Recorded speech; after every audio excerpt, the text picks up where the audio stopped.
coming! Putting broadside, he was looking at me in my eyes, and I had to gather myself and get to one knee.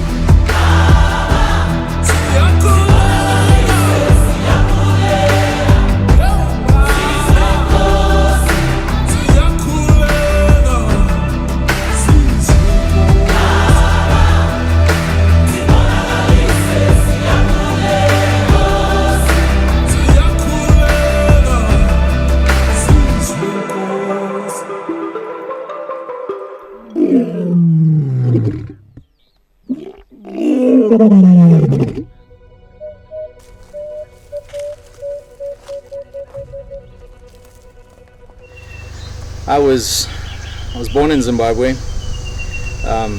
Spent the first 12 years of my life here. I did an immense amount of hunting with my dad, especially here in the Zambezi Valley.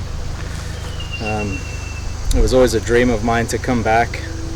This is the first time since I was an early teenager that I've been back to the Zambezi Valley and hunted as a hunter. So Paul and I have talked about hunting together for many years. I mean, we've hunted white-tailed deer back home and owned a farm together, and a long time ago he was telling me stories about how he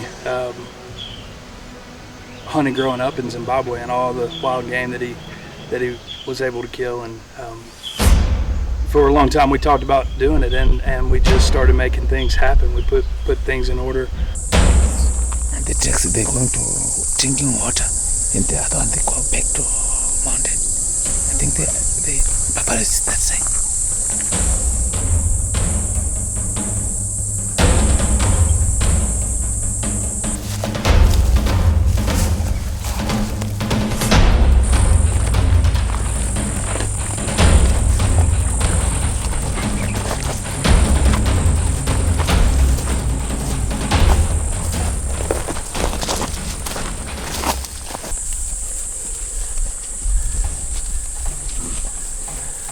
So when the tracker came back and we put together a plan to climb up this mountain, I looked up and I was like, Paul, are they kidding? They were not kidding.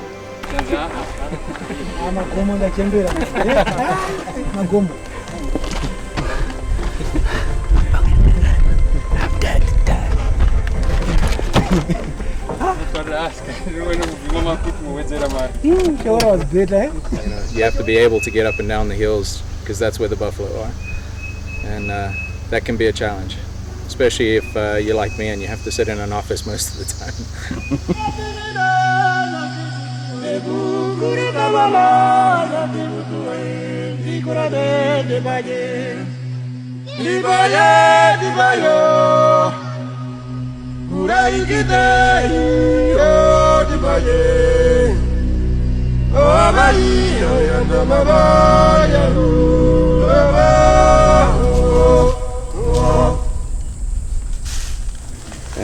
When you're hunting dangerous game, you have to pay attention.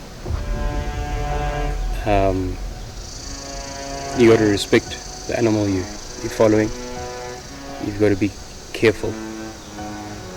You got to remember that they are in charge. They are the boss. And when you go and put a bullet into one, you got to remember that they will hurt you, probably even kill you.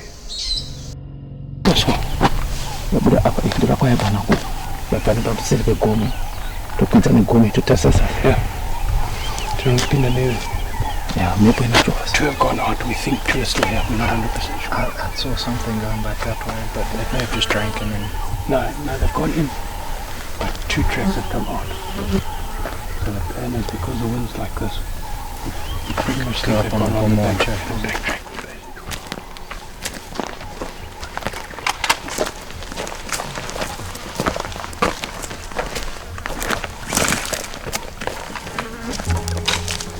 We determined that a couple of the buffalo had sort of headed down the valley and a few had headed back up the valley. So Tinny and the trackers came back and said, "Hey, we're gonna do this. We're gonna backtrack these guys up the hill, and we think they'd bedded down up on top of the hill or midway up the hill just to get away from the heat that's down in the valley." And that's when we started up the hill.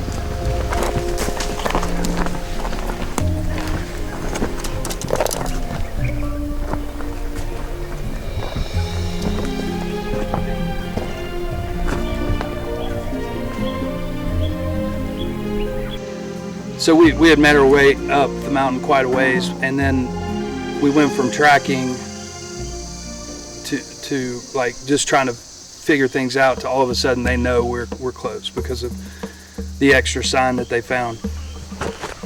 So we get through this ravine, and the PH stops us and kind of helps us put a game plan together. We have to get our breathing together. We're all, me mostly, out of breath. And he's kind of putting a game plan together about how this might go down. We get a chance on a contract too.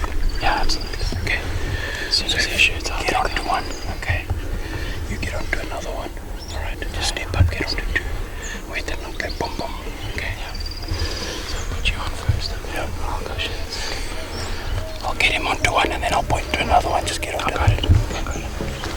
And so we got to be very quiet. We take our time, and it quickly unravels. And here we go.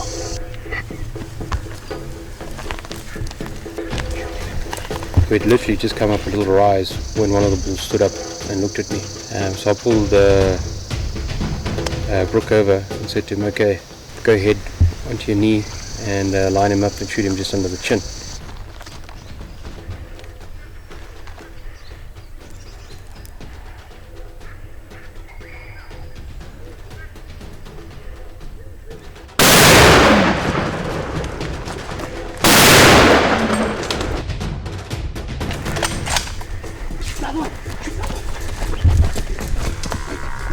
No, he's drawing me. Wait. Wait, pull. Wait. The front one, pull. Front. Again.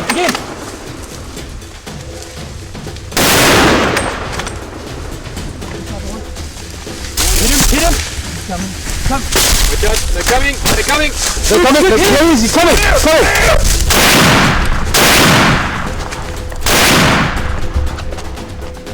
Watch that young one. We didn't realize there was, and the other two actually hadn't gone, and they were there, and they all came charging down the hill at the same time. And you can hear a lot of concerned voices saying they're coming. We had one buffalo already that had bullets in him that was coming towards us. We had another one that had just been shot that was coming down the hill towards us, and we had 3 others that hadn't been shot coming towards us, and they were all very close. Anyway, so I said to everybody, follow me. We ran up the hill a bit just to give them some space to get through us. Shot. Wait. Shoot him. No.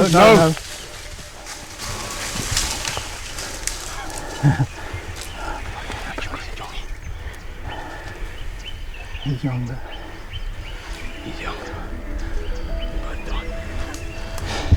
Stand 5. Let him go. Nixon led the way up the hill, following the tracks, and then all of a sudden he dove out of the way. And again, without the experience of knowing what was going on, it's all coming at me fast. And then Tenny steps up and he's like, okay, it's time. And then I look up and I eye to eye with this buffalo. It was surreal. I had no idea how I would feel in the moment, and he wasn't broadside. He was looking at me in my eyes, and I had to gather myself and get to one knee. And Tenny said, put one in his chest, and fortunately, I made the shot.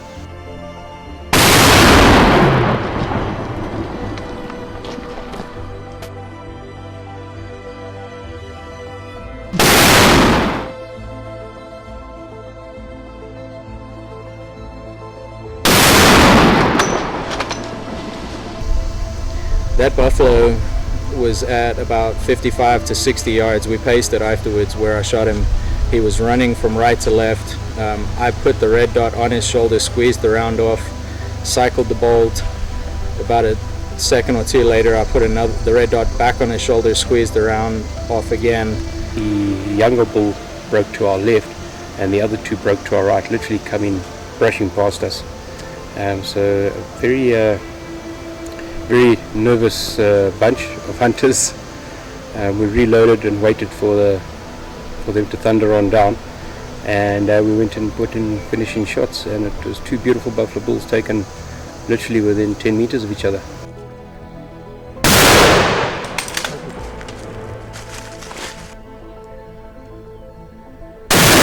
That's it. Put it there, my friend. Woo! Fucking double. That's how we roll. Beauty. Woo! Nice work. Well done, guys. Running buffalo. That is perfect. Running and running. Yes. The hind. The hind bar.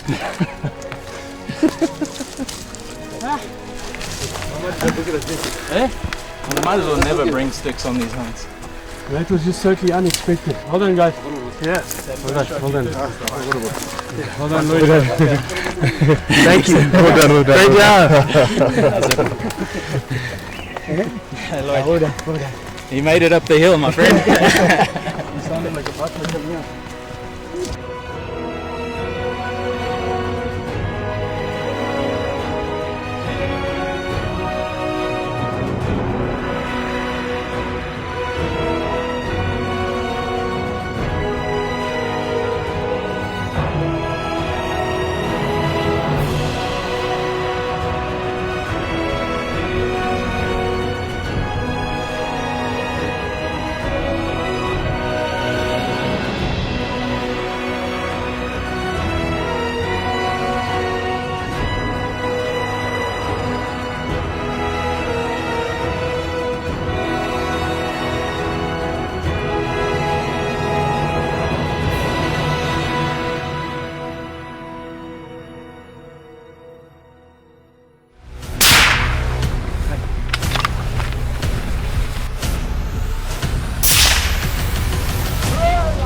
Rusty, you see the two ears? What? Shoot him. Excellent! Perfect!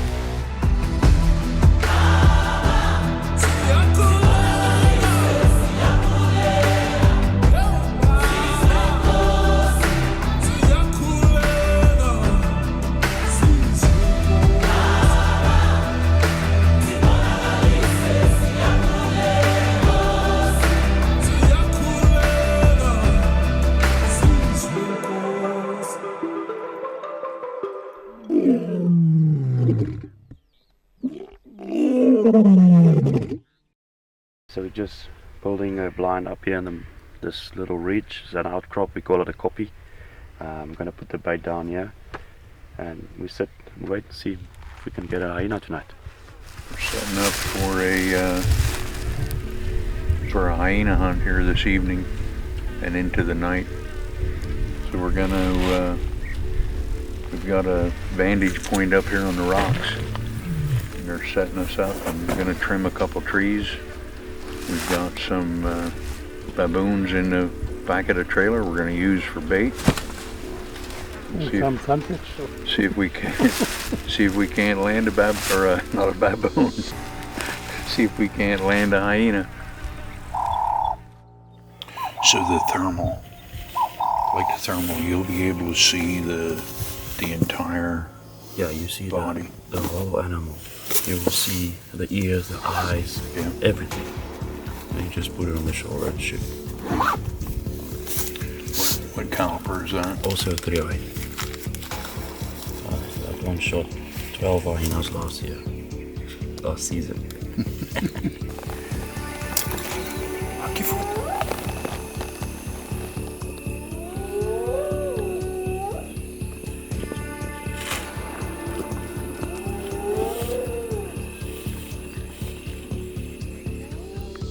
Just around the corner from where we were sitting, and the hyena had actually come past the game camera, but never came into us. He must have smelled us or something he didn't like. So I think we sat there till 3 o'clock in the morning, and finally gave up on it. And the next evening we went to a different spot. So the bait's right down here. So usually what they do when they smell the bait, they start standing on their back legs, and see. So then we'll probably be seeing them before they get here. But I'll put the camera on that T-junction there. So is the bait on the road, or did they drag it in here? This dead tree right in front here, right to the right of it. Yep. You can see the meat down there. I don't think we were sitting there more than a half an hour after dark, and hyena came in, and I was shooting. I've never shot in a thermal scope before. And so I was on the thermal scope, and Charles, the PH, he had a thermal scope, and he told me he was coming. It's offside. Shoot it. Is it ready? Did you load it now? I put one in. Okay, then shoot. Shoot.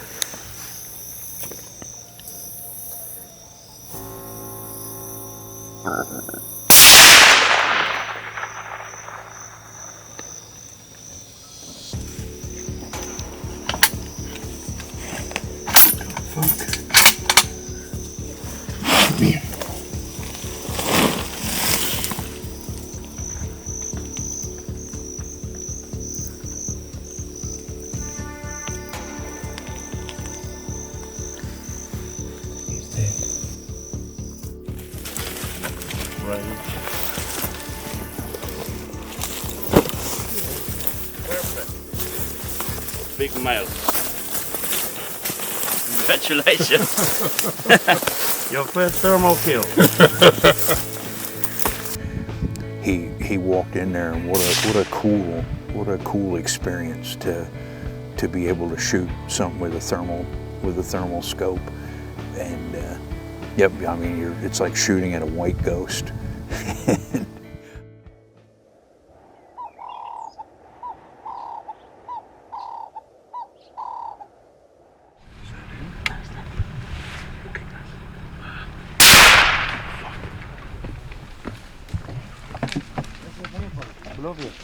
Huh? That's a big Kudu. You shot that white one, huh? That was funny.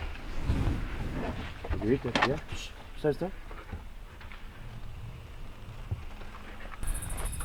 So I hit a kudu late this evening that we tracked and did not find yet. So Charles has a thermal imaging drone. We're going to put it in the air and see if we can't find this guy.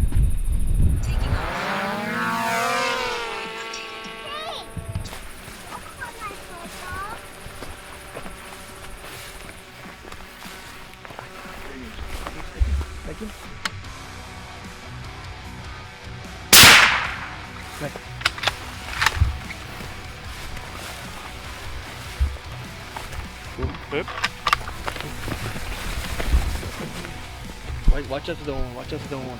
That's it. Don't you? He was charging us. He was not happy. Yeah, he was not happy. He was not happy. But good. Look what we're talking. Big, My good. Beautiful, yeah. beautiful. Nice thick neck as well, huh? Yes. Take care. Eh?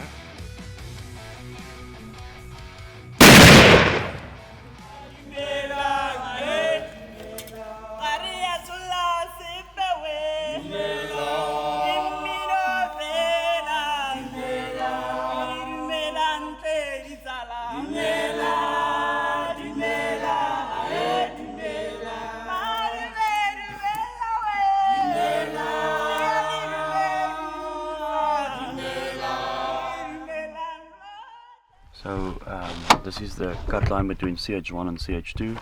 We're just checking for tracks on this. So CH2 has not been hunted for 11 years now, and so we're going in here and see if we can find a good track. We'll take it from there. So we think that today we are going to shoot the elephant, and we are going to finish our hunting. So these vistas, they can supposed to go tomorrow back to their home. Yeah, thank you, sir.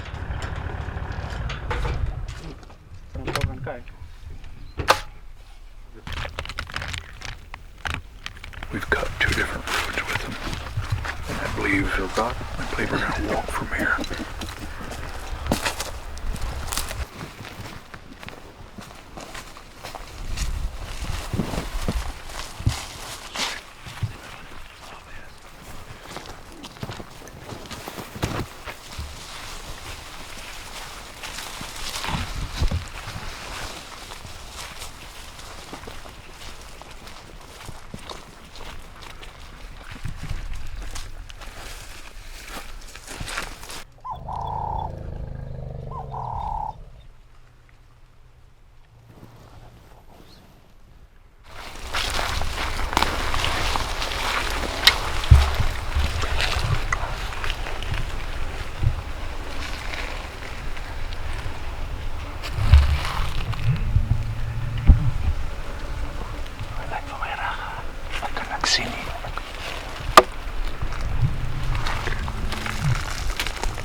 Just watch out for this one behind us as well.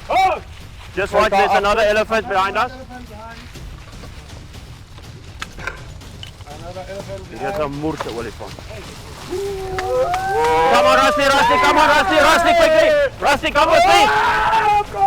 Rusty, come here, Rusty. Rusty, you see the two ears? Right, shoot him right. Excellent! Boss! Hard worker! Hey, dank je wel, hè? Hey, kom, dank je man, dank je. Thank you. Thank you.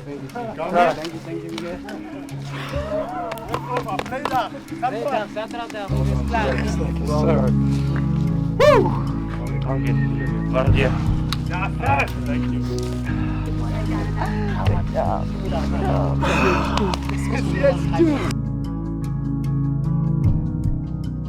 I took the frontal shot, and I mean, he went down. It was like a house falling over. You know, just a great experience. And walking up to that elephant again. Every time I walk up on one of these animals, I think it can't get any better.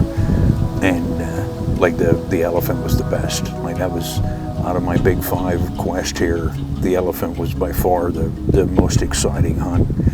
And just walking up on that, 45 or 50-year-old animal, and being able to harvest them and having the opportunity was just a great experience. And again, Sherry made that trip with me as well.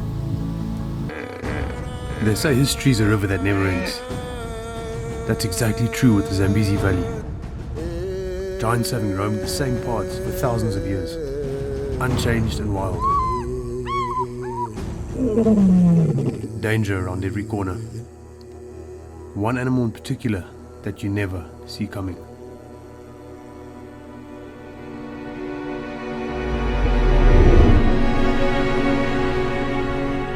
Welcome to the Zambezi Valley.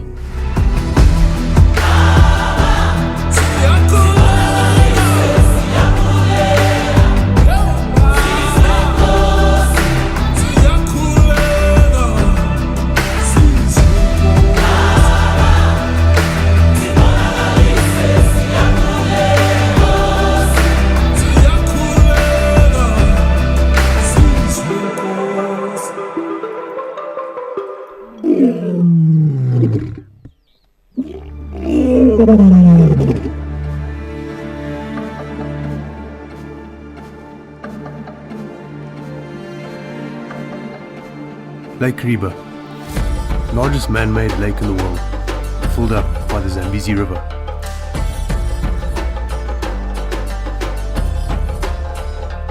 Full of wildlife on its shores, and full of scaled reptiles in its depths.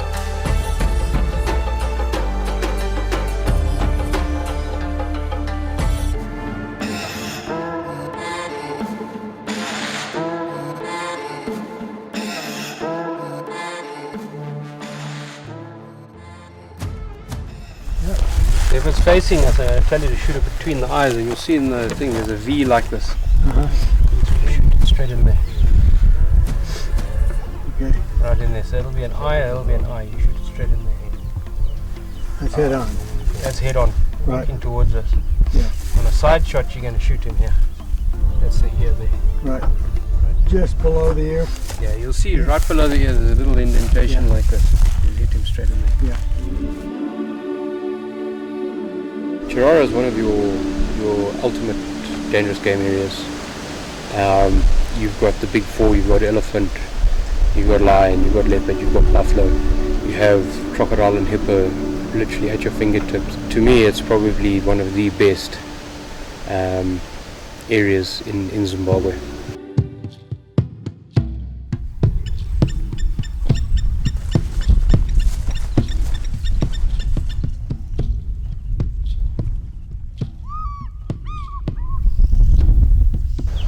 Everett asked me, he preferred to get a hippo on land, that he didn't want to shoot one in the water. We had a good wind in our favour, and we snuck up to him to about 30 yards.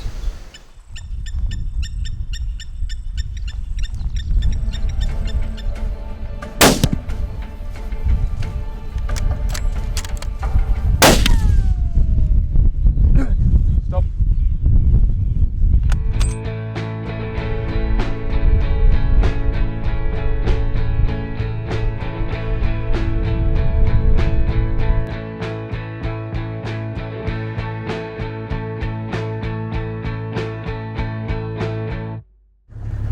We leave nothing behind but guts and a few bones. Now the scavengers start rolling in.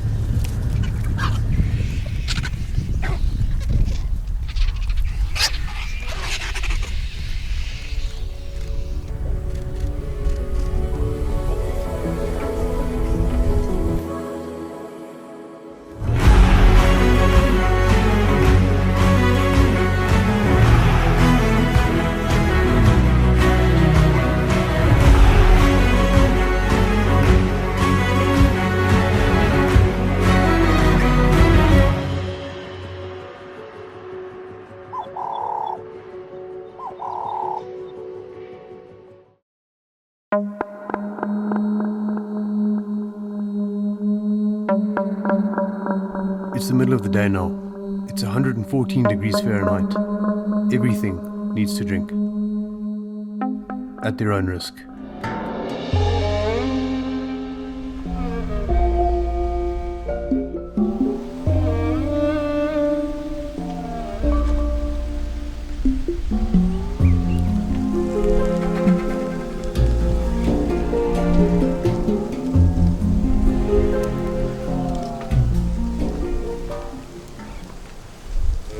We set up a blind, and after about an hour the croc we wanted came out, and I said to Everett, right, go ahead, when you're ready. You can see the smile, literally at the end of the smile, right there. That's him.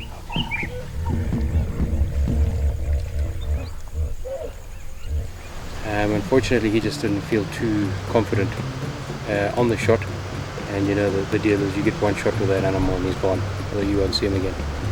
So we said, okay, well, let's stop, and we redid it the following day, built another blind and got a bit of the hippo meat, cut it into small chunks, and chucked it out onto the bank.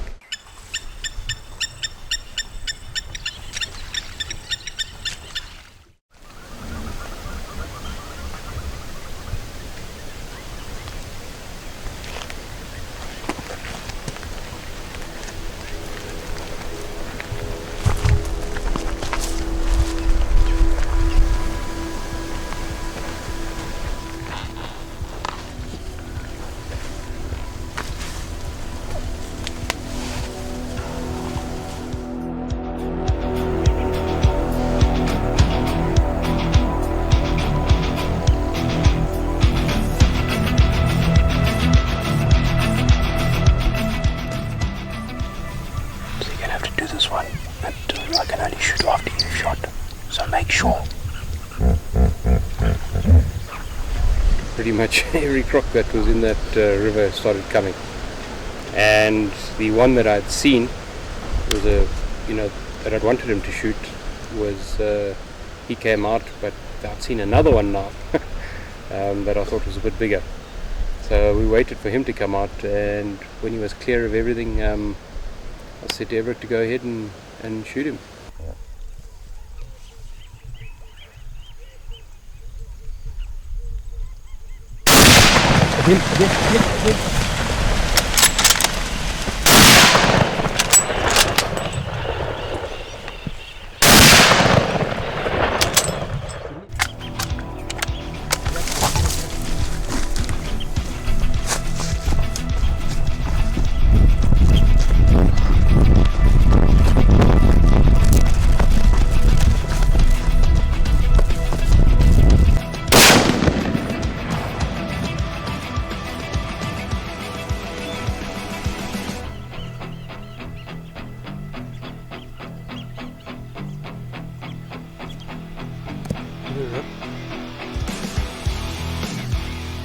His first shot was good, but as with crocodiles, you never know what they're going to do. So a couple of insurance shots were put in, and a fine croc taken.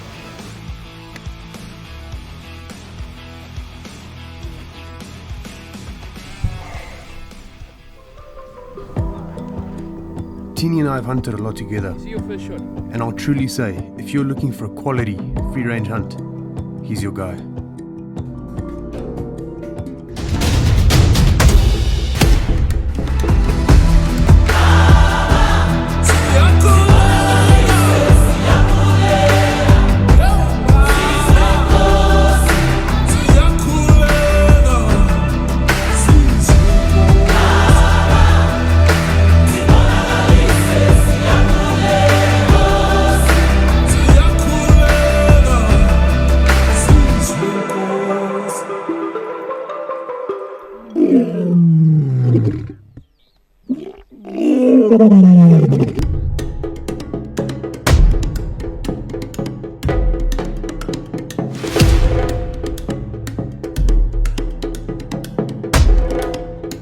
I don't know the area we're going to, but plan of days to go out and check some watering holes where Tinny might think the buffalo are hanging out, and see if we can pick up some fresh sign, spoor in this area. And if we cut some tracks, we get off the truck and we start our hunt.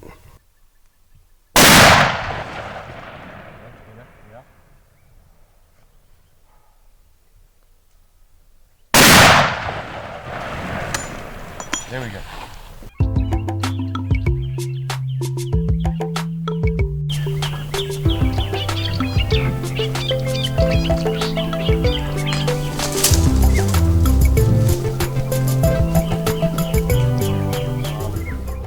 This being my first dangerous game hunt, I used what I learned in the military to prepare. Double checking my equipment, making sure that everything was functioning as designed. Things that needed to be replaced, I replaced. I ensured that I had, because this is an unusual weapon, you can't just go down to the local gun store and buy cleaning equipment for it. So I had to special order some things. Before this trip, I put between 120 and 130 rounds through the double, as well as had a mercury recoil reducer installed by J.J. Peridot, who is a gun builder trained in Liège, Belgium. He has his facility in Oklahoma, where he builds, repairs, and services double rifles. After he looked at the rifle, he revealed to me that the rifle was in tip-top condition, hardly ever fired other than what I had already shot through it.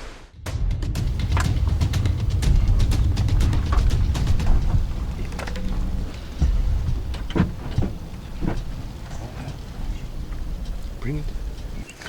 On that first day when we were out walking for buffalo, I heard Vaughn behind me, probably by about 20 meters. And he was trying to get Tenny's attention, who was in front of me. At that time, I got Tenny's attention, and Tenny turned around. He was inquiring as to what. Finally, we saw the eland up on a ridge about 300 meters away. And then a monster bull walked out. You could tell he was full rut. His neck was swollen. The body was enormous. And the horns were amazing. Even at that range, you could see that this was a very old bull.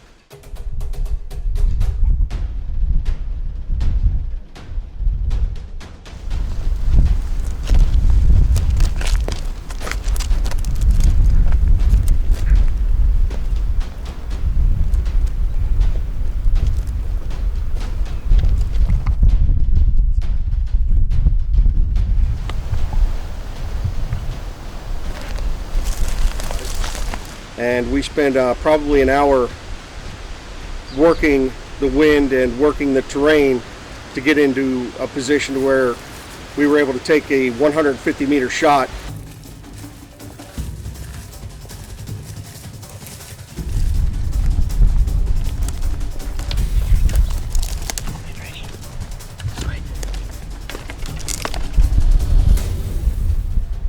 He's gone behind that bush.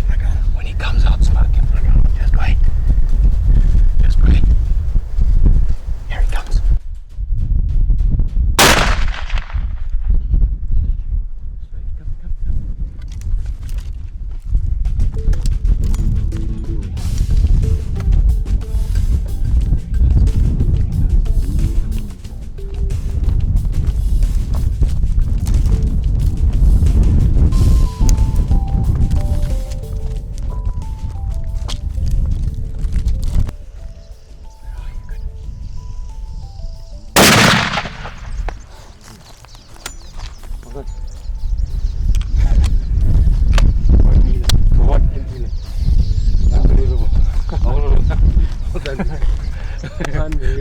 Hey?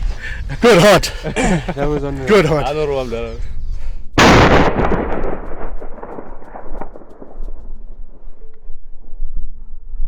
You can shoot well then, and that was a distance for a double A, but you did it. It was about 125, 130. I'd say 150. Steady. Something else. We chased him up and down that creek bed. We must have covered, what, a click? Easy. Back and forth. They kept running us back and forth. We caught him over here, coming in to check a water hole for buffalo, right through this area. And then we spotted the eland, watched them, and saw that they were going off. We had the wind with us, and we cut back to this creek bed and used that creek bed to cover our movement. And then they shifted on us, didn't even know we were there, and came back. And Tenny was able to get me on the sticks. He says about 150. 150. Yeah. 150. We put a Swift A-frame into him from the right barrel. So follow him up with a solid. Big boy on the ground. Let's go look at him.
The bulls were lying down in this little draw.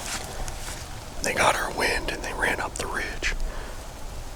Tenny said one of them was an old scrum cap, which is actually something I would be looking for. think it'll close again. Maybe. I don't know when.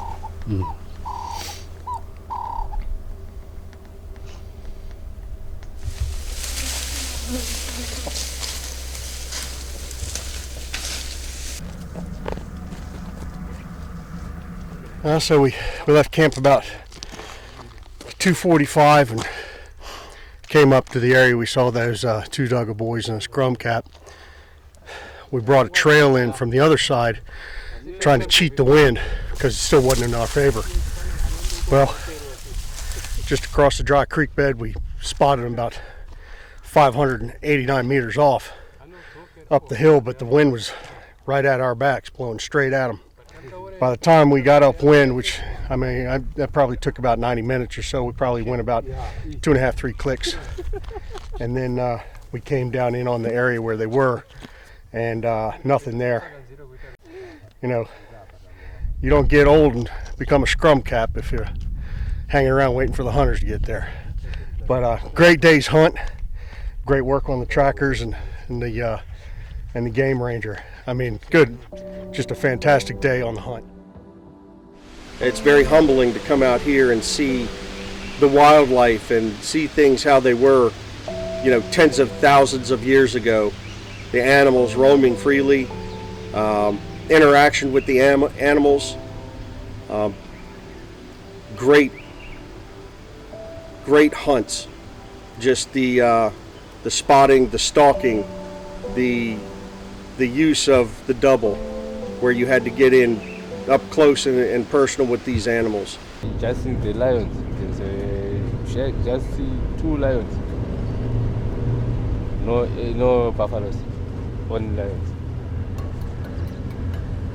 Day 3, when we went out for buffalo, we were looking at another area we hadn't been in before, and we're going down a down into a creek bed and then up the other side. And Tenny glassed something. At that time, he calls for me.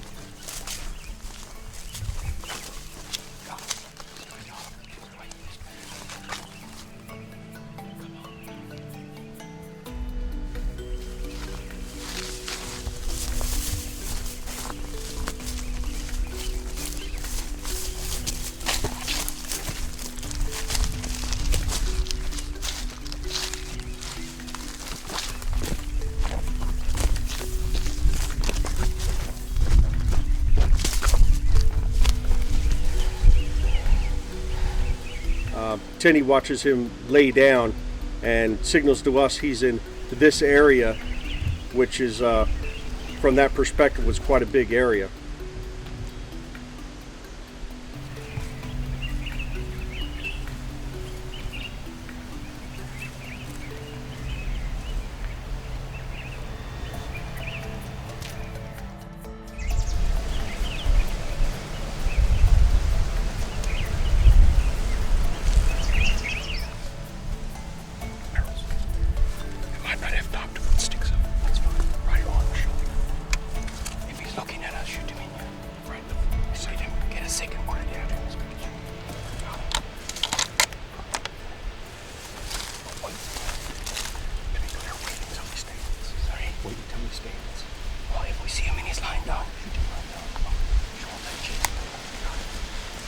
So as we're moving across the creek bed and move up the other side, we pick up the buffalo's track and we start stalking in. We're moving in on this buffalo so we can get as close as possible so the double could work.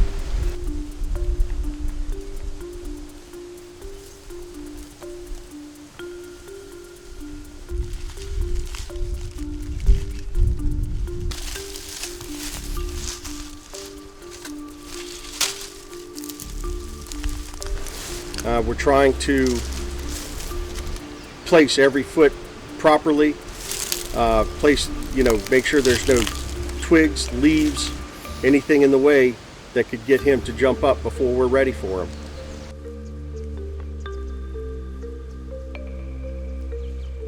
Tenny was still unsure exactly where the buffalo is, and he signals to me he's between 2 large green bushes which are about 50 meters apart. So looking through the tall grass, I'm unable to see from my perspective where the second large bush is. Tenny directs Nixon to go back and toss a rock over to where he thinks the buffalo is. And as the buffalo stands up,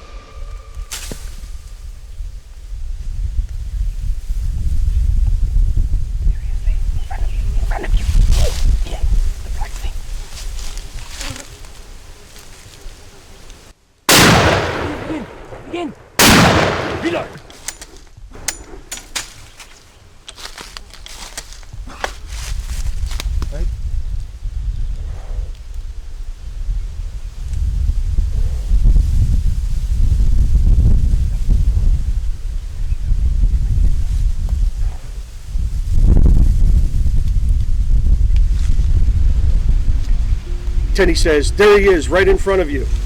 I was at a bit more of an angle than Tenny was, so right in front of him was not right in front of me. As I scan left, I see the buffalo. He's standing up. I'm able to see his horns, his boss, and his neck.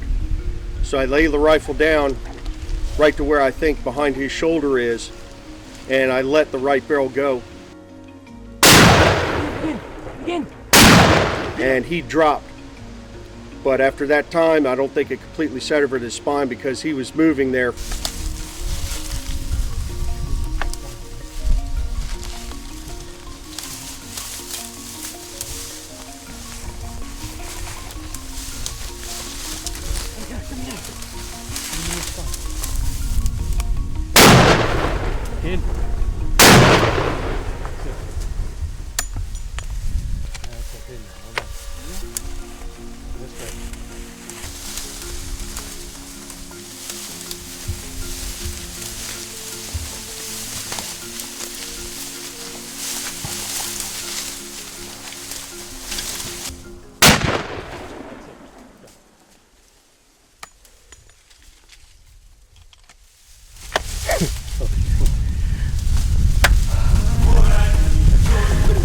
That worked out brilliant.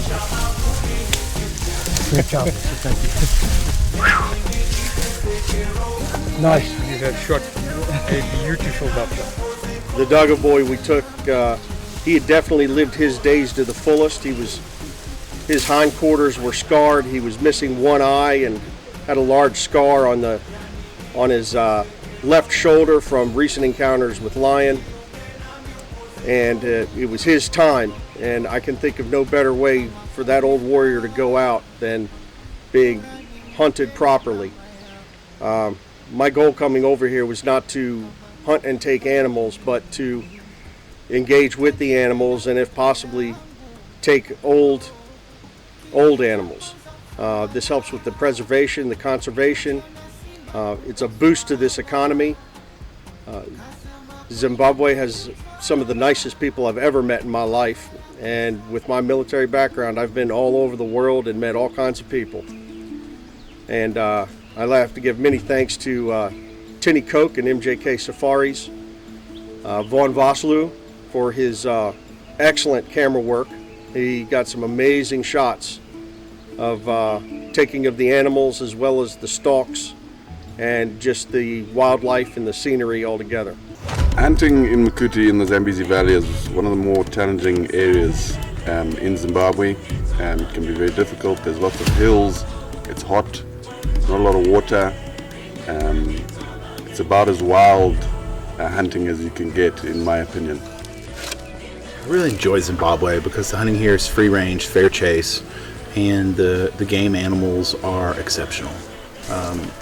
In multiple safari areas in Zimbabwe, especially here in Makuti, you have opportunities of both dangerous game animals as well as plains game animals, and that really is the major lure for me for coming back to Zimbabwe, is the ability to have a true old school free range safari.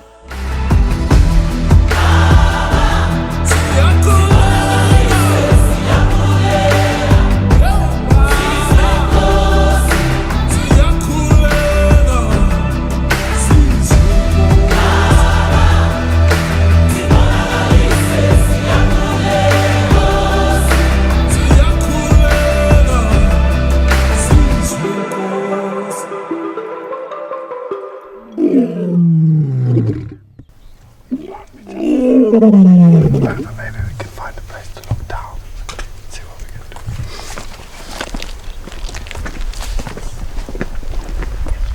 do. On the safari, we are hunting a buffalo is our main animal with Charlie, as well as we'd like a tuskless and some various plains game species.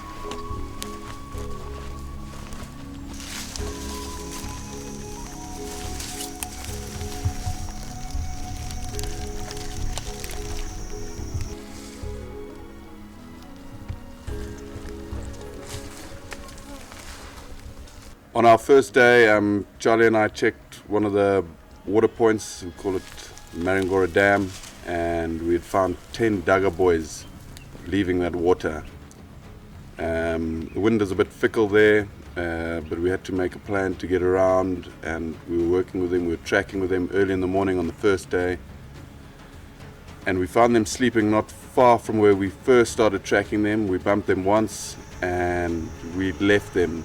Then we came back to those buffalo in the afternoon.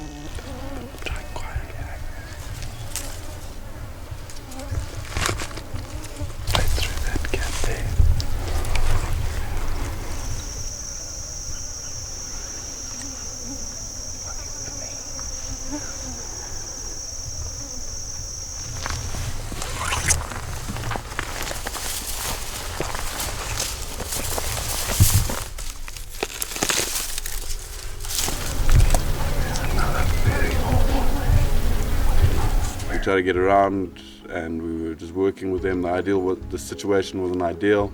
Huge. Yeah. Looking right at us. But the road is somewhere here. I'm sure.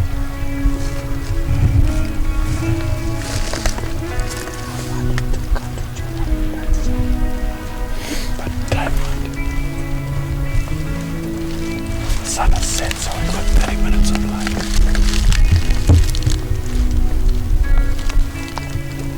I mean, we're not catching anything in 30 minutes, are we?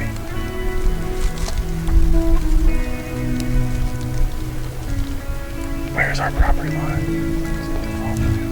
Decent old bulls in there, and yeah, unfortunately we just ran out of light with them crossing out of our area, and yeah, we then worked with them for the next 5 or 6 days. The Zambezi escarpment is one of the areas that has been written about frequently over and over due to its vastness and beauty and rugged terrain. So to me, hunting Makudi is an opportunity to really relive those hunts and experience the things that I've read about in books. Ready? Mm-hmm.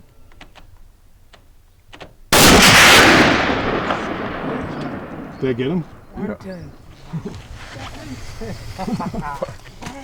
Good shot. I think it's not.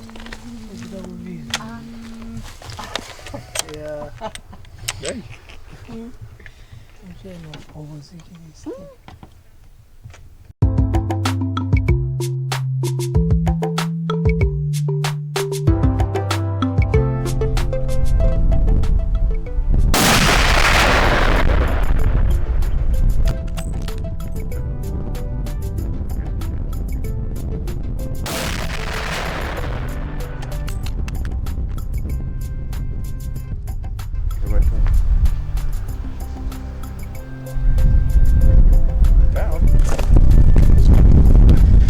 Hit him with a whip.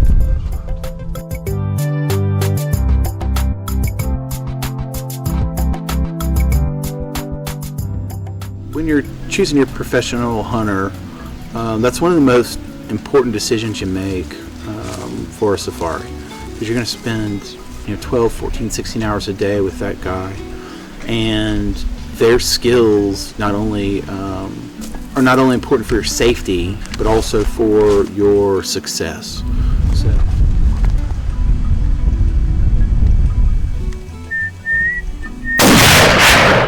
Reload. Hit him back, I think. Hit him quite far back. Okay.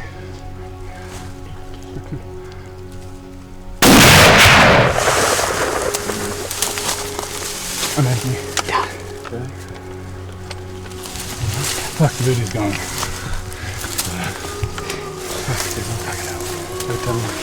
Third time lucky. Because the first 2 times I sucked. We were able to maneuver through the escarpment and place a couple good shots on him. This is a true free-range Zimbabwean mature Kudu who's lived his entire life on the escarpments, evading lions and poachers. We decided to get up extra early this morning. It's 4:45. We're going to try and get there and at first light move in and see if we can spot these guys as they're making their way out of Sable Spring and back towards the property border. It's funny on a safari how things work and luck changes, things happen for a reason. We'd been playing with the buffalo at the dam in the afternoon, and then we were coming back and we decided to try and stop at one of the hotels on the way in and have a drink and a few things just to slow us down slightly as we were going, and we were coming back to camp in the early evening, and we saw 2 Duggar boys crossing the main road into our area. So we marked it on the GPS, and there were 2 Duggar boys that we'd been following, or we'd been checking on within our area. We knew they were moving there, but we had caught them at this particular time.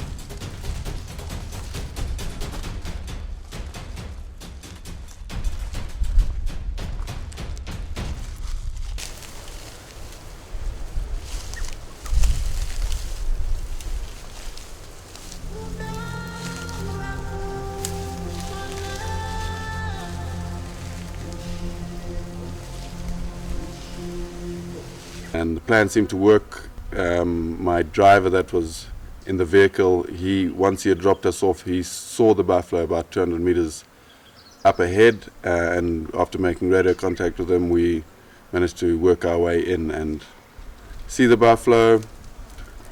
Yeah, it wasn't as simple as that. We had to make a couple of stalks. We found them in the long grass, and yeah, they were onto us, but eventually managed to get a good chance. Okay, Charlie, these buffalo are here in the long grass. Can you see them? I'm not sure. I think I see, looks like a rock over here. They're right here in the long grass. Okay, I see the paws of one on the right there. Is there 1 or 2? There's 2, there's both of them, but I can't see either of them. Just wait, there's no shot here. Oh, I see the one on the right move its head. I can see the horns.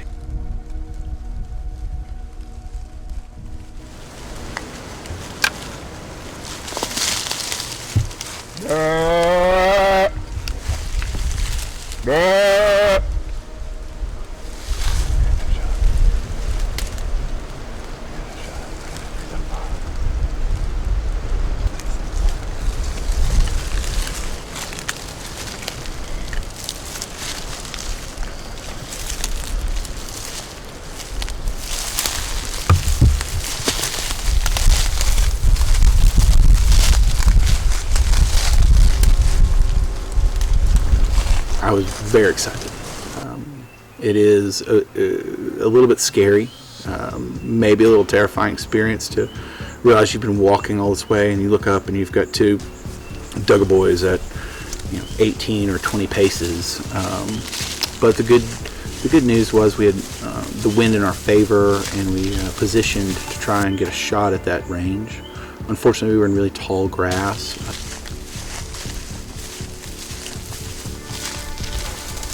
Decided to reposition. We ran up a nearby small ridge so we could gain some elevation on the animals.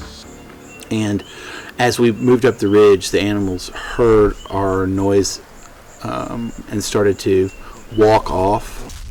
Okay, yeah, they come, Charlie. Yeah, they come. I see them. The one in the front. The one in the front's good. I see him.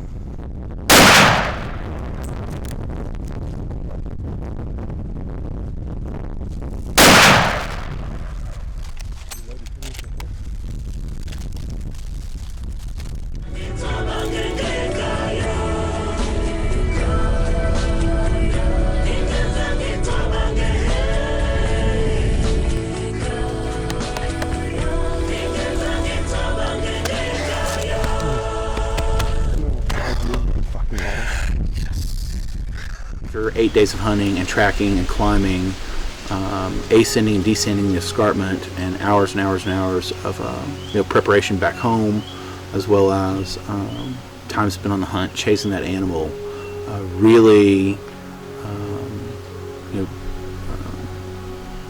was really exciting. It's the culmination of good hunting and good preparation, and also a bit of good luck. And that feeling is the reason you come and do hunts like this and do free range hunting in an area like Makudi Safari area.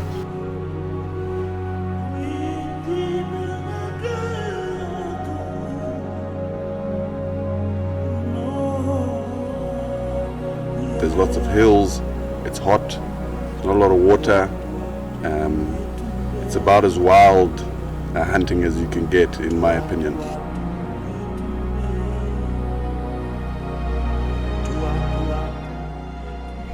So we found this elephant. We found this elephant carcass here, and our parks ranger Paxton.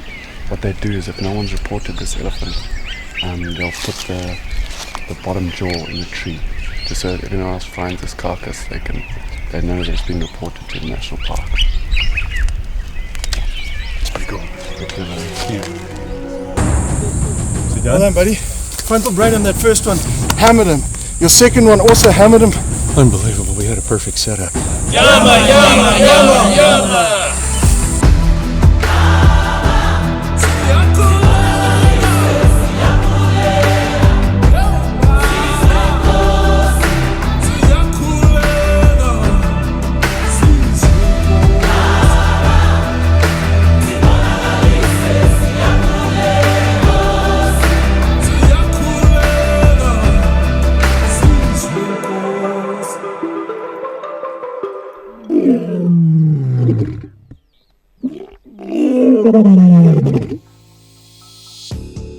Zambezi Valley, Wangi communal area. It's the end of October going into November. The rains have just hit and the humidity is through the roof. It's not the easiest time of year to hunt elephant, but with PH Lynn Stanton, we're gonna win.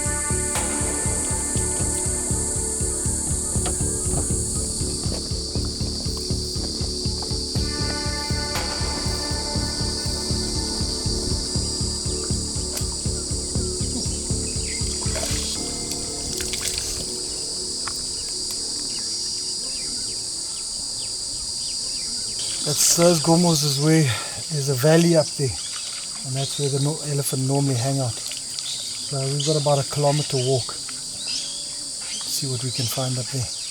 So this safari here, we are in Wangi communal land. It's going to be a very hot safari. It's end of October going into November. Probably going to get some thunderstorms. There's been reports of lots of elephant bulls moving, so it's going to be some long, hard days tracking.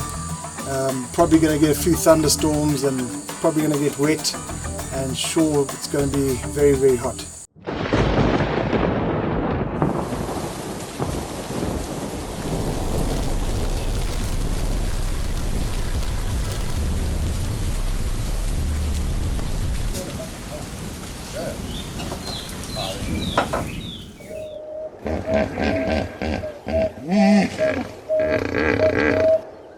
Bamba yetu yulie mbinguni.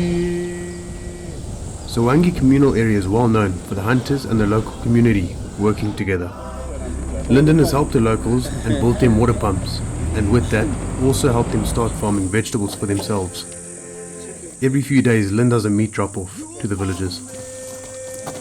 And in turn for all of this, the locals agreed to stop poaching, and it's worked extremely well. So the rains have hit, and as you can see, throughout the video, you'll see the bush changing. It's been probably 5 or 6 days since the first rain, and all the mopani have come out in full leaf. It's just amazing to see the change in such short a time.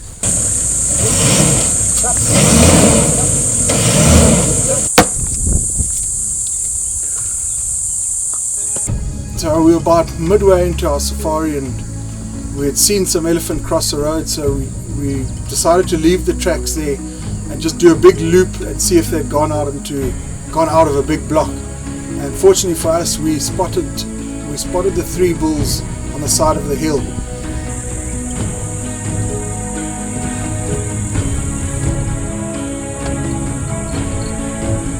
We waited about 20-30 minutes for the weather the wind to sort itself out.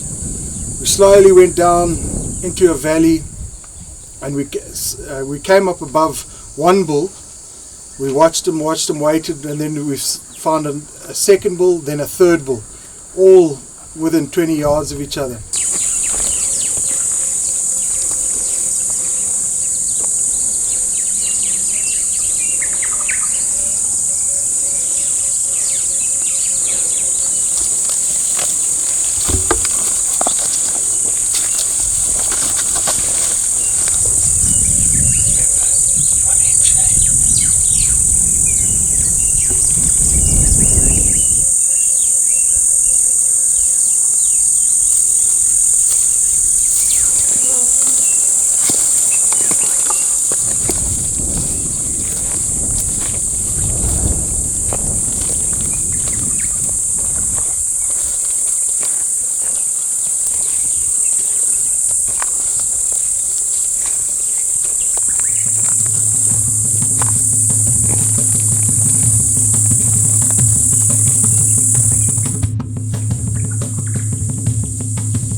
You went down, watch the other one. Keep still,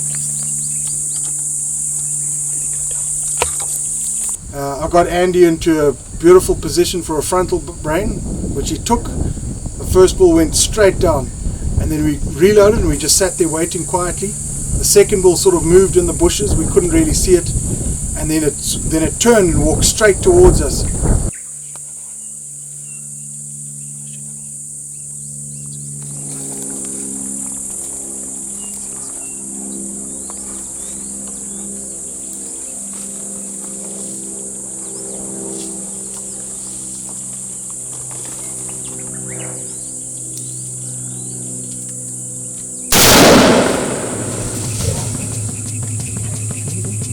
That's when we were able to get another second shot into the second elephant, and that one also we brained it, but just must have been just off, and we had to put a second shot. Okay, come up. There's another elephant coming down.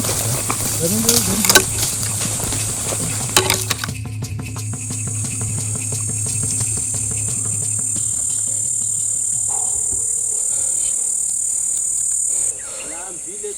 Sit down. Well done, buddy. Frontal brain on that first one, hammered him. Your second one also hammered him, but yeah, he's obviously just a little bit out. Unbelievable, we had a perfect setup. Got onto this guy, and this one just kept coming, so we decided for the rations we'd take them both.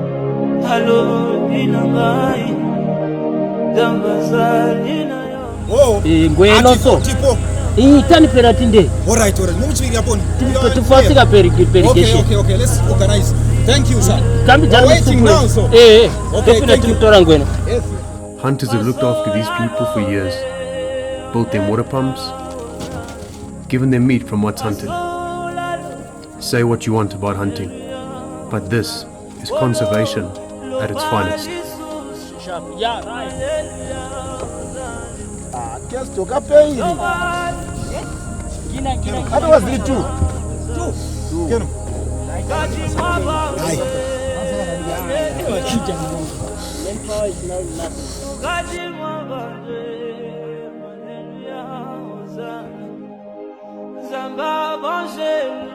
We're just chopping off some meat here with some villagers. Hello, Mama, how are you? Good. He's the village head in the area and lost his son in a, not sure how, but we're going to offer them some loot for their family and the funeral.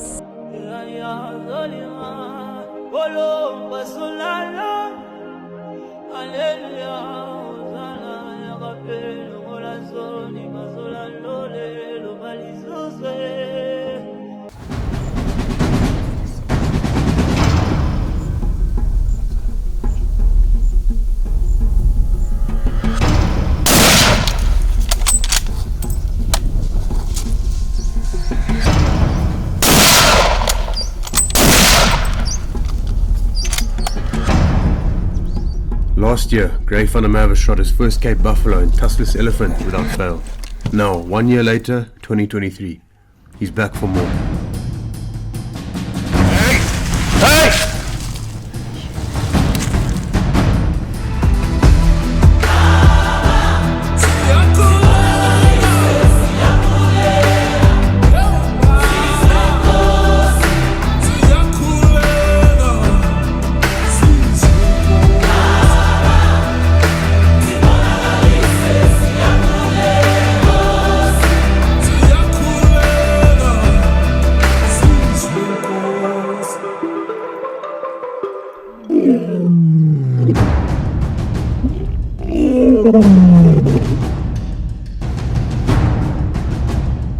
We've just come down the riverbed and we're now going to go for tusslers. We're just having some lunch first.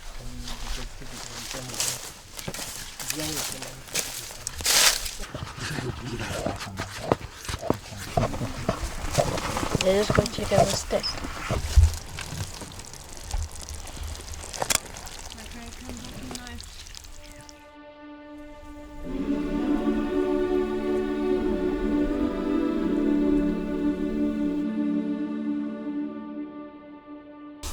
Down the riverbed and then cave and we've seen some elephants, but we haven't had a good look, but we're still looking.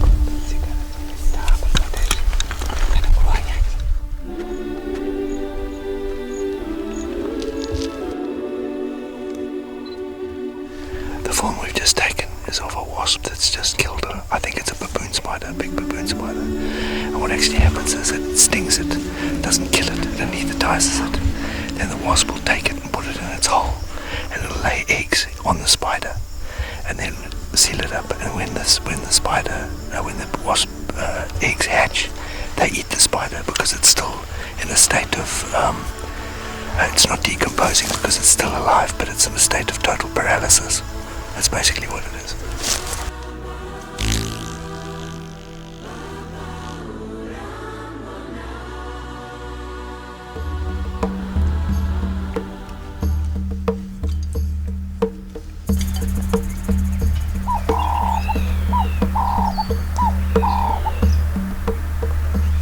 After driving out one morning, we spotted 3 Duggar boys feeding on the river.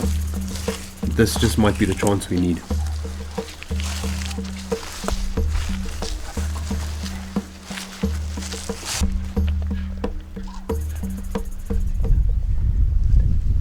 We came to the river where we saw these 3 buffalo on the river. We immediately stopped and tried to go and have a good closer look at them. Where's the one? Where's Gift? Gift!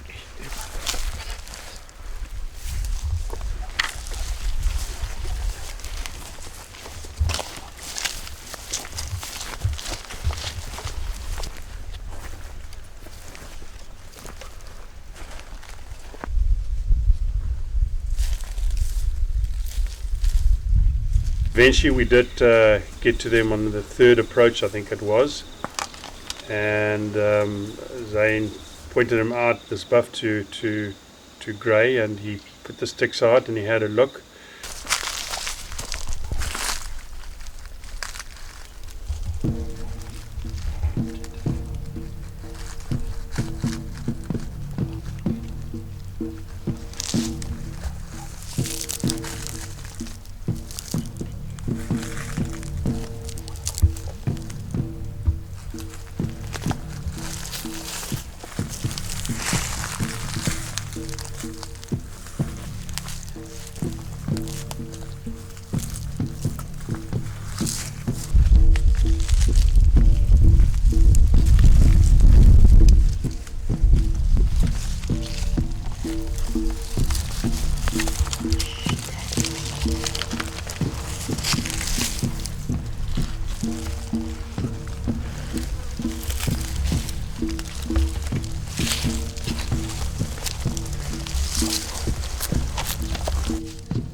back up. Good job.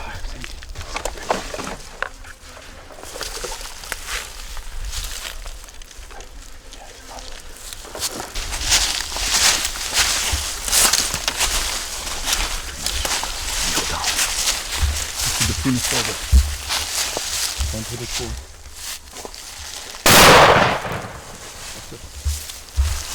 Stop. Reload.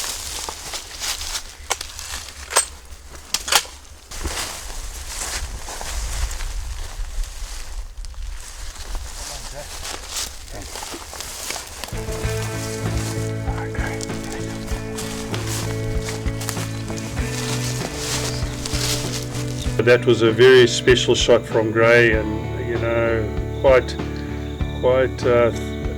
good in the sense that he knew what to do without being told what to do. So great for him.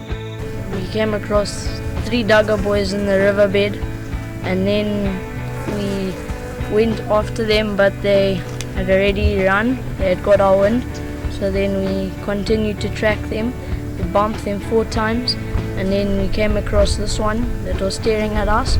We did a stalk, and then we shot him. I'm really happy.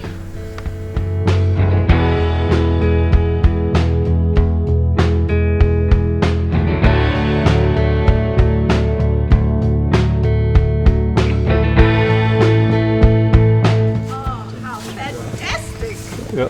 Darling, was that you? Yeah. Oh my word. Well done, guys.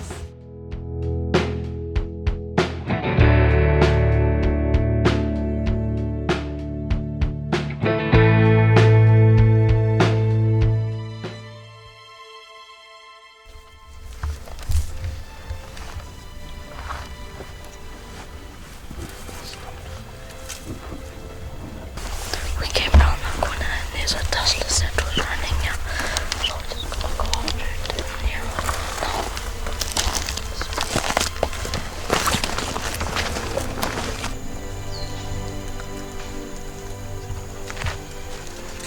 Be ready because there's a lunch over.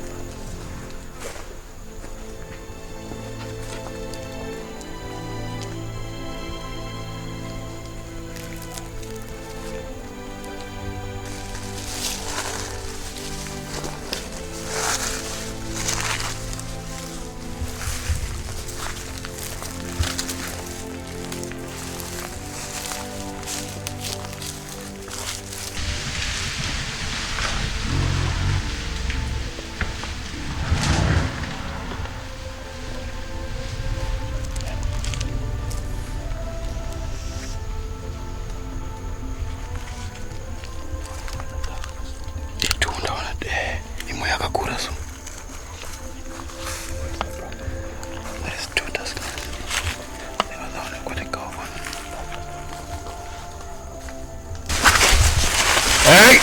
Hey! Hey! Cover. The jungle.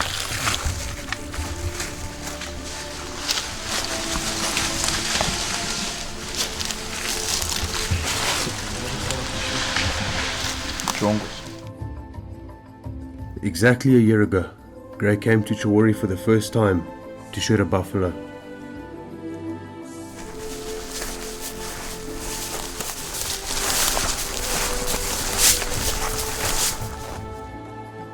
And a tuskless elephant better than almost anyone could have done.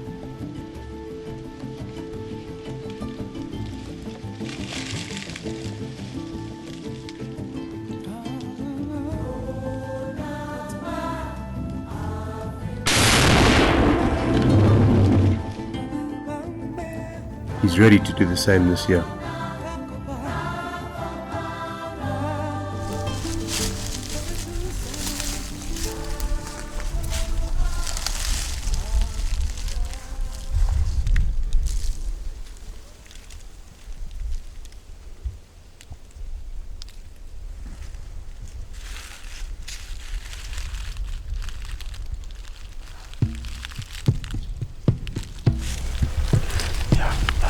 That one there is facing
back up.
You wanted to go? That is a big hole. We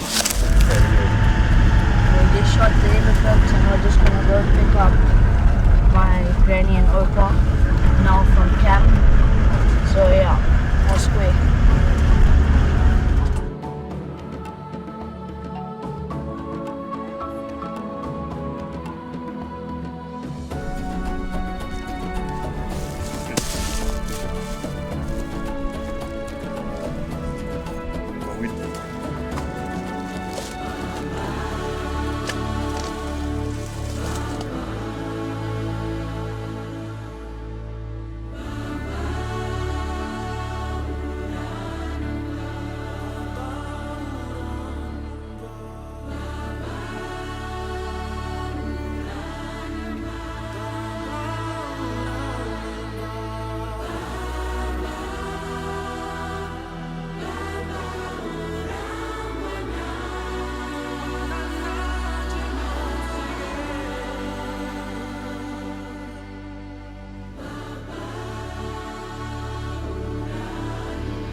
Chawari South, an area enriched with wildlife and prehistoric history. Follow us these next 2 episodes as we hunt hyena, buffalo and elephant with this local Zimbabwean family.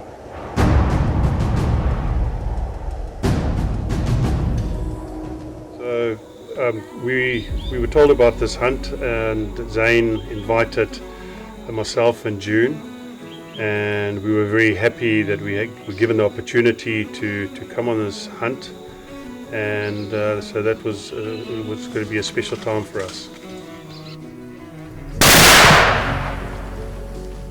It's not often you get the opportunity to come into the bush like that with your family from both sides, and even better to have your son as the PH to lead you around.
This area is full of hyena, so we decided to start baiting and building a blind for one. Uncle Bert would be the first one to pull the trigger on the safari.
Okay, so we basically set up the blind yesterday and then did an early morning walk in this morning at about 5:30, just before the sun came up.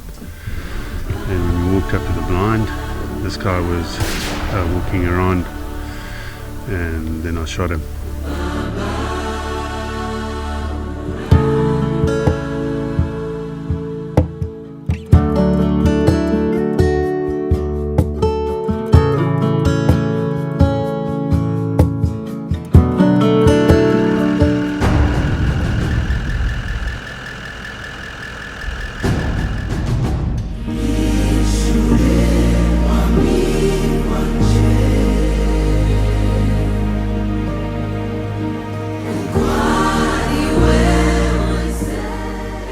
And I think we had seen some fresh droppings and that, and we followed the droppings. It was very fresh, and it was quite hilly, so it was up and down, and it was the real first taste for Mike and I to walk behind the fast pace of the trackers and Zane. So we were blowing a bit, but anyway we got to them, and they kind of heard us approaching and ran off, but didn't run far, and we did a very slow approach. Again, the wind was in favor, and we could hear them because the bush was very thick. We think a group split up over there. We think this is a splinter group. We're pretty sure that the rest went up there because we're following more than that.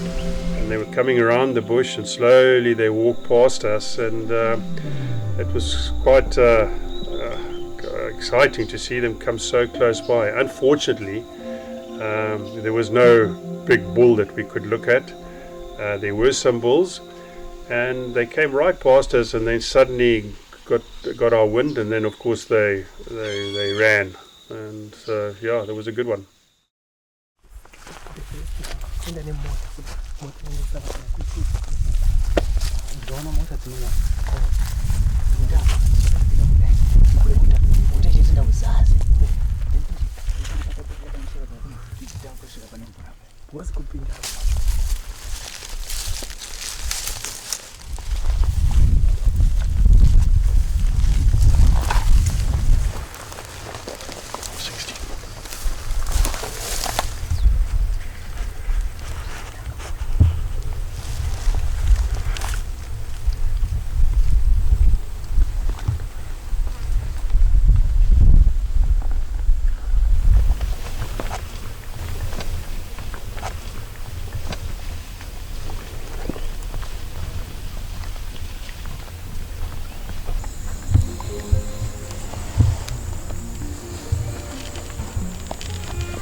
Zane looked at 2 bulls, but unfortunately they weren't really the right guys to have to shoot.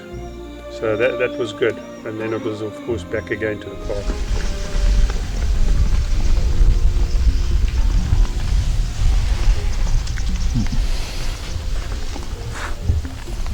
Nothing solid, isn't it?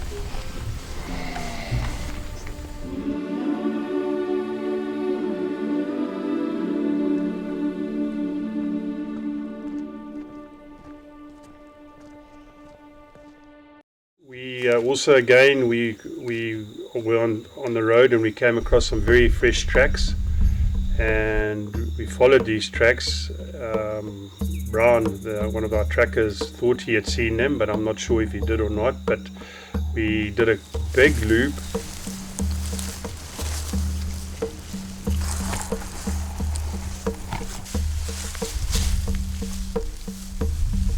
We followed him for a long time, and I think in total we did about 4 approaches with these guys.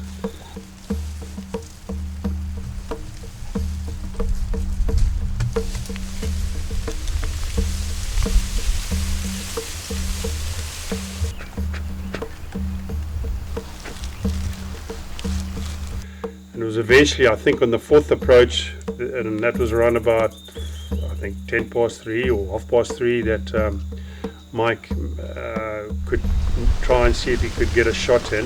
See the tree over these shoulders just behind him. You see his shoulder, I've got his shoulder out. Okay, drill him. Careful there, on the point of the shoulder. Careful there. A third of the way up the body.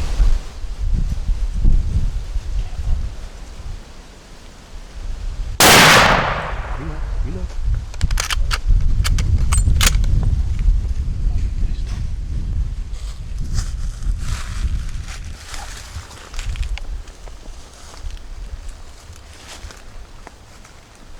He definitely hit it. It stuttered a bit as it ran, and we followed the blood for quite a while. And but I think it was picked up soon by Zane and the trackers that it wasn't a lethal wound. It was probably more flesh and maybe just on the top end of the rib cage. We've been following Buffalo since 8 o'clock this morning, and we're now just walking our spot. We had a shot at one and it's wounded, so we're gonna come back tomorrow morning.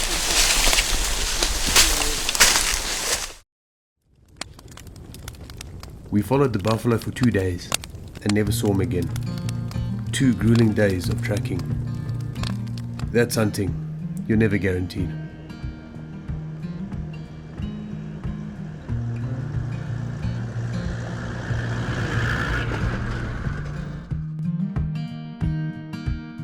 So the family decided to have a break midway through the safari to check out a place that's quite famous.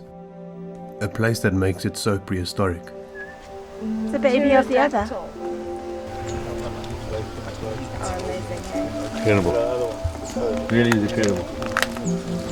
One of the best things I've seen.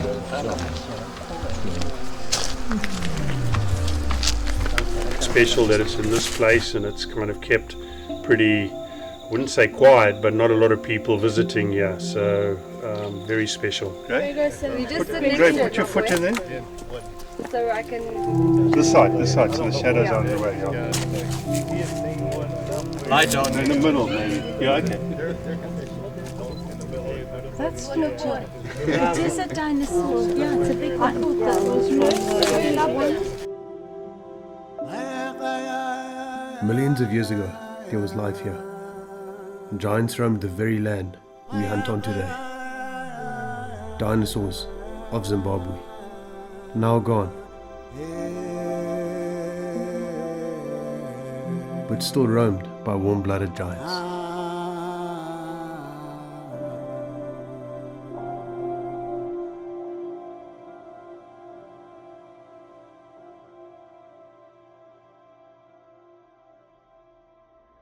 The PH told me that the leopard was near, and I had already deduced that based on the baboons and the Franklin.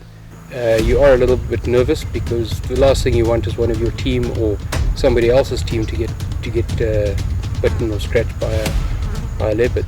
Until he just, bam, appears on the limb, and you're like, oh my God, he's there.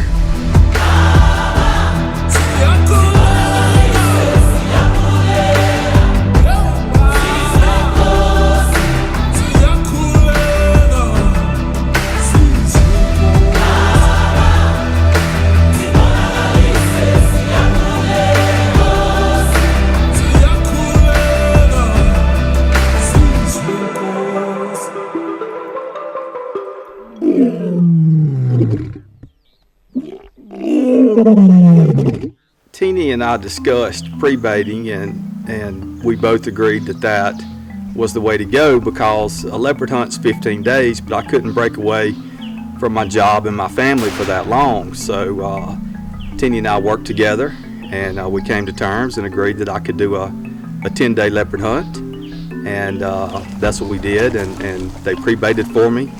PH, Teeny Cock, and PH, Brian Van Blurk, they just did a remarkable job. When I got here, they were 6 baits swinging. There was even a blind built. So Teeny and Brian and PH Dean Peel had done all the work. I simply just arrived on the scene.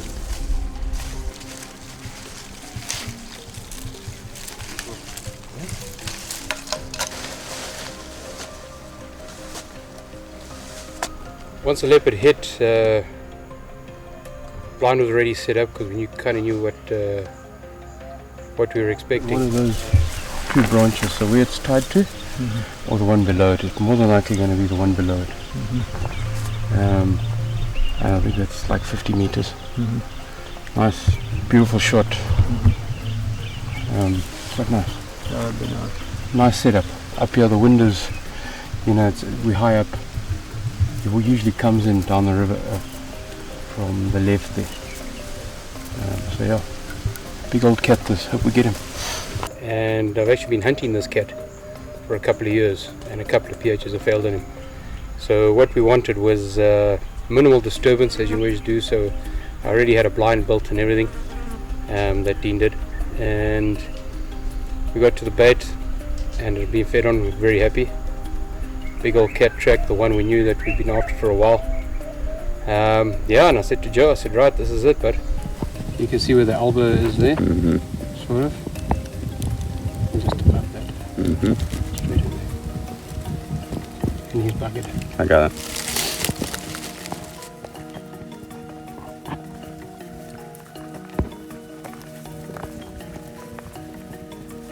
So it's about 3 o'clock and we're gonna sit and hopefully connect before 5.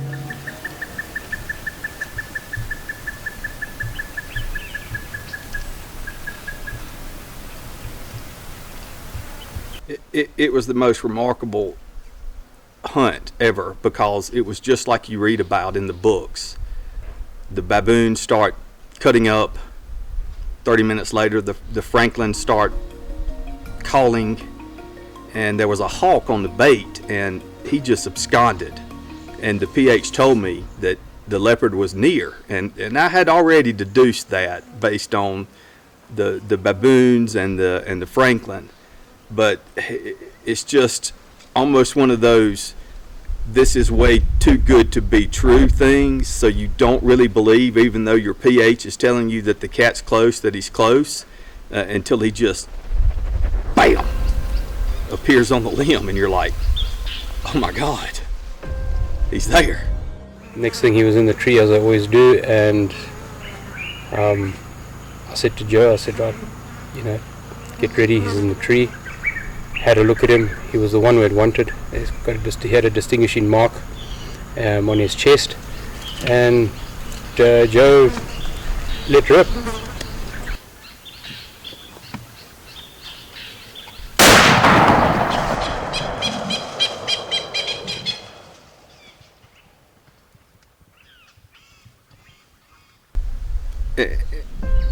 Looking through a rifle scope at a leopard will really humble you. I came back to Zimbabwe way too confident. Everything on my first safari had just gone perfect. I made no mistakes.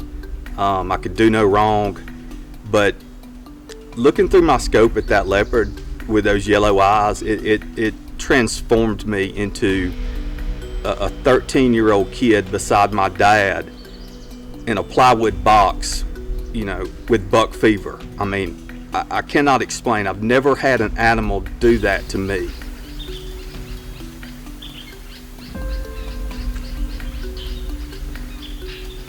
When I took the shot, I was extraordinarily confident in the shot.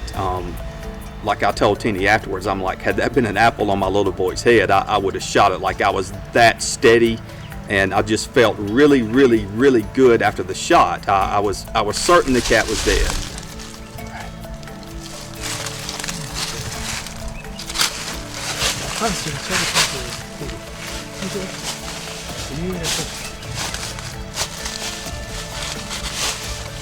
Initially, I thought it might have been a bit low, and once we, started following, I realized that, it might have been a little bit further back than we would have liked.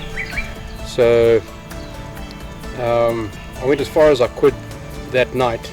Eventually we lost tracks, we lost blood, and it wasn't the most friendly territory to be following a potential wounded leopard.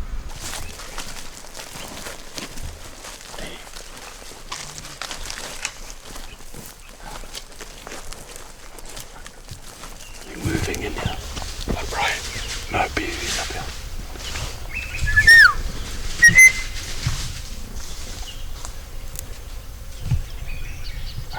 Maybe a chihuahua or something, but there's something in there. Just watch BVB on that side there.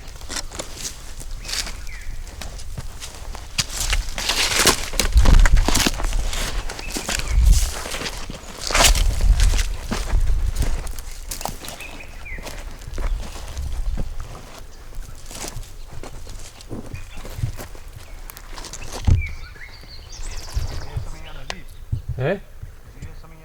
Yeah.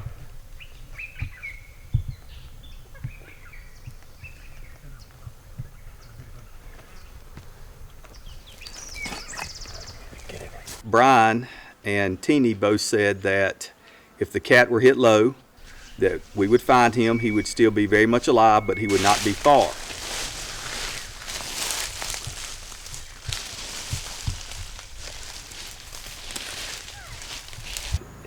You've got trackers now fanning out, trying to find tracks, etc. You're in long grass.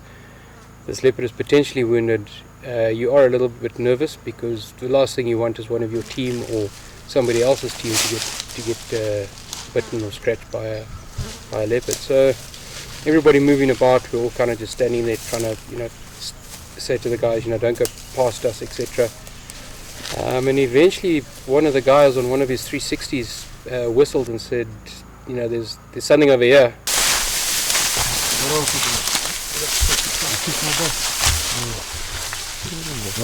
Yeah.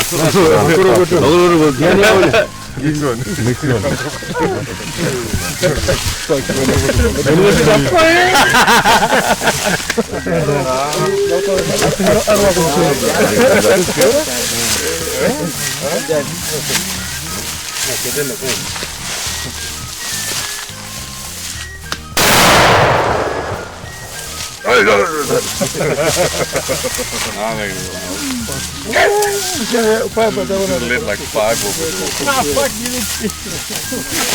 Huh? Yeah, you're still alive. Fuck. Almost got me. No, I'm joking. He was stone dead. What'd you shoot for? Just to let me know? Just to let you know. You're lying. I'm dead serious. I said, let you. And the hyenas didn't touch you? Didn't touch you. That's why we dropped the bait last night and drug it up here. But he went. That's with a big. This morning we found 2 drops, right? This one's more dainty. He went about 700 yards down the when river. I find myself shooting this and then one, I don't even use the grip. Up like that. And I prayed all night long. Because I don't know. You weren't the only one. This feels weird for those barrels. So you just shot up in there. Right there. I used to bring my rifle out. Fuck it, I gave the tree one. It was in the way. I heard y'all doing that talking. And I was like, either that's a good sign or that's a bad sign. No, that's either they're talking because I could tell they were laughing. We found it, or they're talking because the blood petered out. Seeing them carry the cat in 100% perfect, pristine condition with no hair slippage, just a beautiful, beautiful leopard that Teeny put me on the first day, 3 hours into the second day, 3 hours into my first sit. I'll just never forget like the elation. Like I prayed for the perfect outcome, but I never dreamed that it would have been realized. I just really want to thank PH Teeny Cock, PH Brian Van Blurk, PH Dean Peel, and I want to thank Dr. Charles Gordon for lending me PH Dean Peel for the morning. He had to forego a half a morning of hunting. Hunting in Africa is very expensive, and I'll always remember what he did for me and be grateful for that. Will I come back to Zimbabwe again? Yes, I will definitely come back to Zimbabwe again. However, it's probably going to be after I retire. I'm pretty sure my next trip is going to be to either London or Hawaii with the family. In closing, I just really want to thank my wife for raising my 3 wonderful children while I was away, and also my 3 children for coping with my absence.